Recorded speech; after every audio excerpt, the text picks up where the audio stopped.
Hello students, welcome to SKR maths academy. আমি সৈকত কান্তি রায়, তোমাদের mathematics educator. আজকে ডব্লিউবিপিএসসি একটা বিশাল আপডেট দিয়েছে। 2025-এর এক্সাম ক্যালেন্ডার পাবলিশ করেছে। সেখানে ডব্লিউবিসিএস 2024 প্রিলিমস কবে হবে, ক্লার্কশিপ, মিসলেনিয়াস মেন্স, ক্লার্কশিপ এবং মিসলেনিয়াস 2024-এর যে নোটিফিকেশন বেরিয়েছে তাদের প্রিলিমসের ডেট, এমভিআই, আইডিও, অডিশন অ্যাকাউন্টস, জুডিশিয়াল সার্ভিস, সমস্ত যে এক্সামগুলো কন্ডাক্ট করে পিএসসি সেই সমস্ত এক্সামের ডেট কিন্তু পাবলিশ করে দিয়েছে।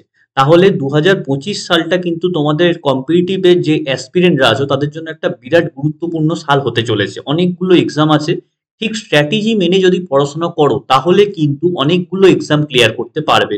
এই বেকারত্ব থেকে একটা মুক্তি পাবে। ঠিক আছে, আমি ওই জন্য স্টুডেন্টদের বলি যে কোনো একটা চাকরি পেতেই হবে। ঠিক আছে, একটা চাকরি পেয়ে অন্তত বেকারত্বের এই জ্বালা থেকে মুক্তি পাও, তারপরে বড় কিছু করার স্বপ্ন দেখো। ওকে, তো এই আজকের এই ভিডিওটা কমপ্লিট দেখো। এখানে সমস্ত এক্সামের ম্যাথামেটিক্স পোর্শনের strategy, books, mock test, paid course সবকিছু ডিটেলসে আলোচনা করব। তাই একটু কমপ্লিট দেখো। দেখো, আমাদের টার্গেট থাকবে মোটামুটি 6 থেকে 7 মাসের মধ্যে কমপ্লিট সিলেবাসটাকে কভার করা। ঠিক আছে, কারণ তারপর থেকে মানে বছরের সেকেন্ড হাফ থেকে এক্সামগুলো শুরু হচ্ছে। ফার্স্ট হাফটা আমরা পুরো সময় পাচ্ছি, মোটামুটি জুন জুলাই পর্যন্ত আমাদের সিলেবাসটা চেষ্টা করতে হবে কভার করার। ওকে, তাহলে মোটামুটি আমি 6 থেকে 7 মাস ধরে চলছি। 6 to 7th মান্থের মধ্যে আমাদের সিলেবাসটা শেষ করতে হবে। এইবারে দেখো এক্সামের স্ট্র্যাটেজি কি হবে। এক্সামের স্ট্র্যাটেজি হচ্ছে একদম যারা নতুন অ্যাসপিরেন্ট তাদের জন্য একরকম হয়, আর যারা মোটামুটি জানো তাদের জন্য একরকম হয়। যারা একদম নতুন অ্যাসপিরেন্ট তাদেরকে বলবো জলদি জলদি সিলেবাসটা তোমাকে কোনো একটা স্যারের গাইডেন্স নিয়ে শেষ করতে হবে। কারণ দেখো, তুমি নিজে সেলফ স্টাডি করে চাকরি পেতে পারবে, কিন্তু সেটাতে এক্সপেরিমেন্ট করতে কোনটা ঠিক কোনটা ভুল, কোনটা কতটা পড়তে হবে, কোন বই পড়তে হবে, এগুলো বুঝতে বুঝতেই আমাদের বছর দুয়েক লেগে যায়। তো এই সুযোগটা কিন্তু তোমাদের হাতছাড়া হয়ে যাবে। আর যারা অলরেডি মোটামুটি জানো ব্যাপারগুলো তাদেরকে বলবো যে তোমরা সেলফ স্টাডি করতে পারো, কিংবা যদি মনে হয় যে একজন স্যারের গাইডেন্সের থেকে যদি প্রিপারেশন নেবে সেটা আরো সুবিধা। কারণ কি, খুবই কম কস্টে প্রিপারেশন হয়। ঠিক আছে, যদি একবার চাকরি পেয়ে যাও এই কস্টটা কিছুই না। ঠিক আছে, এটা ইনভেস্টমেন্টের মতোই ভাবো, যে ব্যাংকে তুমি টাকা রাখছো তার রিটার্ন পাবে, সোজা কথা। ওকে, তো স্ট্র্যাটেজি এরকম হওয়া উচিত, আমাকে পুরো সিলেবাস কভার করতে হবে। কারণ ডব্লিউবিসিএস এর দেখবে এর আগে মেন্সের রেজাল্ট দিয়েছে, সেখানে পেপার 6 অর্থাৎ ম্যাথস এবং রিজনিং পেপারে কিন্তু সব থেকে হাইয়েস্ট মার্কস উঠছে, এবং এই পেপারে কিন্তু ঠিক করে দেবে যে তুমি চাকরি পাবে না পাবে না। ঠিক আছে, তো এই পেপারে অনেকে 180 নিয়ে চলে আসে, 200-র মধ্যে 180-90, আর অনেকে 110-20-তেই আটকে যায়। তো এখানে কিন্তু হিউজ ডেভিয়েশন হয়। ওকে, তাহলে এই স্ট্র্যাটেজি কিন্তু আমাদের ঠিক থাকতে হবে। ওকে, আমাদের এমন বই পড়তে হবে যেই বইগুলো থেকে একদম ডিরেক্ট কোশ্চেন পাবো, প্রিভিয়াস ইয়ার রেডি করতে হবে। ওকে, তো বই আমি প্রথমেই বলি, বই সিলেকশন আমাদের ঠিক করতে হবে। বই সিলেকশনের ক্ষেত্রে আমরা এখন কিন্তু রাকেশ যাদব স্যারের যে বইগুলো আছে, রাকেশ যাদব স্যারের যে বই আছে সেই বই পড়বো। ঠিক আছে, এখানে অ্যাডভান্স এবং অ্যারিথমেটিক দুটো বই থাকে, অ্যারিথমেটিক আর অ্যাডভান্স। ঠিক আছে, এই দুটো বই থাকে। ক্লাস নোট, এই ক্লাস নোট বইগুলো একটু পড়ে নাও। ঠিক আছে, এই বইগুলো হচ্ছে যে শর্ট ট্রিক এবং শর্ট ভার্সনে অঙ্ক করা আছে। অনেক পুরনো বই আছে বা অনেক বাংলা বই আছে যেগুলো কিন্তু অনেক বড় বড় অ্যান্সার করা আছে, যেগুলোতে কিন্তু খুব একটা হেল্পফুল হবে না। তো রাকেশ যাদব বা গগন প্রতাপ, গগন প্রতাপটা আমি সিজিএল এর জন্য রেকমেন্ড করি, এখানে আমি রেকমেন্ড করছি না। তার কারণ হচ্ছে বইটার ভলিউমটা অনেক বেশি এবং অনেক বেশি কিছু আছে। ঠিক আছে, অত কিছু এখন মাথায় নিতে পারবে না, তাই আমি গগন প্রতাপের বইটা অ্যাভয়েড করছি এখানে।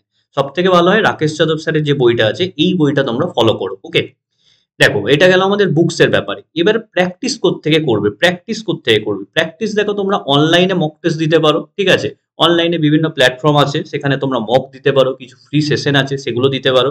সব থেকে ভালো হচ্ছে প্রিভিয়াস ইয়ার বুক থেকে তোমরা মক টেস্ট দাও। ঠিক আছে, যেহেতু ডব্লিউবিসিএস বা স্টেট গভর্নমেন্টের এক্সামগুলো আমাদের অনলাইনে নয় অফলাইনে হয়, তাই আমাদের কি প্রিভিয়াস ইয়ার মক দাও। ঠিক আছে, ডব্লিউবিসিএস মেন্স যত বছর হয়েছে সেগুলো দাও। ঠিক আছে, ডব্লিউবিপিএসসির কন্ডাক্ট করা অন্যান্য যে পরীক্ষাগুলো হয়েছে বা ডব্লিউবিপি অন্যান্য পরীক্ষাগুলো আছে সেগুলো থেকে মক টেস্ট দাও। ঠিক আছে, তাহলে এটা গেল।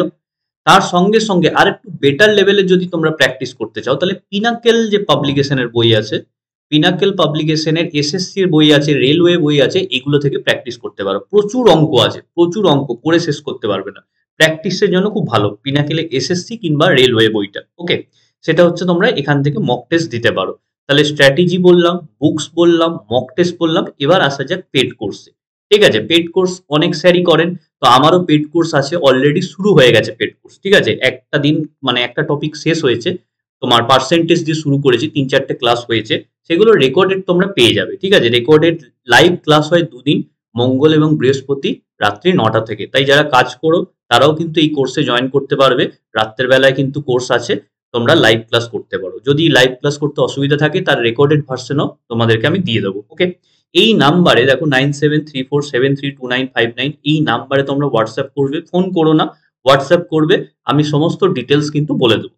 এবার এই ব্যাচের আমি যেটা পড়াচ্ছি তার ডিটেলস মানে এমনভাবেই পড়াবো, শুধুমাত্র ডব্লিউবিসিএস নয়, ক্লার্কশিপ মিসলেনিয়াস তো হবেই, তার সঙ্গে রেলওয়ের যে এক্সামগুলো আছে, এসএসসির যে এক্সামগুলো আছে, সমস্ত কিন্তু কভার করব। ঠিক আছে, আমার কন্টেন্ট এরকমই হয়।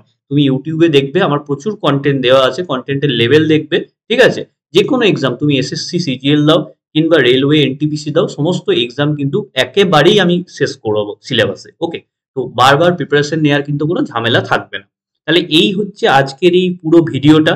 এছাড়া আমি আরো ভিডিও আনবো, কারণ ডব্লিউবিপিএসসি যখন অ্যাক্টিভ হয়েছে আমাদেরকে এবার একটু অ্যাক্টিভ হতে হবে। স্টুডেন্ট, টিচার সবাইকে একটু অ্যাক্টিভলি কাজকর্ম করতে হবে। ওকে, তাহলে আজকে এই ভিডিওটা আমি এখানেই শেষ করছি। যদি কিছু ডাউট থাকে আমাকে নিচে কোশ্চেন করে জানাও, আমি তার অ্যান্সার দেবো। Thanks for watching.